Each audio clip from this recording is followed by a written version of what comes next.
on a une crise immobilière dans laquelle, en dépit de tous les calculs de risque, on a les banques qui se sont mis à prêter n'importe comment à des gens qui n'auraient jamais dû être éligibles à des prêts pour pouvoir acheter des maisons. Donc on s'est retrouvé avec une augmentation énorme de la demande, donc ça a fait gonfler artificiellement les prix du marché de l'immobilier. Sauf que le problème qu'on a, c'est que ces gens-là, à qui normalement la banque en temps normal n'aurait jamais dû prêter, la seule raison pour laquelle ils étaient en mesure de rembourser leurs prêts et de pas faire défaut à la banque, c'est justement parce que la valeur de leur bien immobilier continuait de monter. Ils n'étaient pas trop inquiétés par le prêt, parce que dans le pire des cas, la banque pouvait toujours saisir la maison, eux ils pouvaient la revendre, etc. Donc sachant que leur bien immobilier était en train de prendre de la valeur, c'était pas un gros problème, ils pouvaient toujours couvrir leurs prêts. Mais là vous voyez la dynamique à problème, vous voyez le cercle vicieux, c'est que d'un côté on a des gens qui normalement ne doivent pas pouvoir rentrer sur ce marché-là, et qui du coup, parce qu'on leur fait des prêts, peuvent rentrer sur le marché de manière purement artificielle, et donc faut monter les prix de manière artificielle, mais ces gens-là ne peuvent rembourser leurs prêts que parce que la valeur de leur bien immobilier continue de monter. Donc là vous voyez que ça sent pas bon, parce que si la valeur de leur bien immobilier arrête d'augmenter,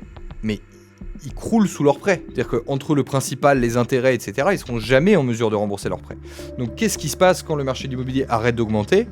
Il se passe que ces gens-là font défaut, parce qu'ils peuvent plus rembourser, donc ils doivent vendre leur maison en catastrophe, mais du coup ce qui se passe c'est que quand le marché de l'immobilier arrête d'augmenter, vous avez plein de gens qui commencent à faire défaut, donc vous avez plein de maisons qui arrivent en vente sur le marché, donc forcément vous avez une demande qui augmente pas, mais vous avez une offre qui explose, donc ce qui se passe c'est que forcément les prix commencent à chuter, et ce qui se passe ensuite c'est que même la demande se met à freiner. Parce que évidemment, si vous voulez acheter une maison et que vous voyez qu'en fait les prix de l'immobilier sont en train de dégringoler, vous dites c'est pas le moment, je vais attendre, je vais pas acheter maintenant. Donc vous avez d'un côté la demande qui diminue et de l'autre l'offre qui explose. Et au fur et à mesure que les prix diminuent encore, là ça a créé un cercle vicieux énorme. Du coup vous avez de plus en plus de gens qui font défaut sur leurs prêts, donc de plus en plus de maisons à vendre pour rembourser ces prêts, mais du coup les prix de l'immobilier se cassent la gueule, la demande descend parce que les gens n'ont pas envie d'acheter quand les prix sont en train de dégringoler, et du coup vous arrivez dans un phénomène où la bulle éclate et où vous avez une diminution violente et rapide des prix. Cette bulle a été créée uniquement à cause de cette espèce de cercle vicieux. Vous avez d'un côté quelqu'un qui achète une maison alors qu'il n'est pas censé pouvoir l'acheter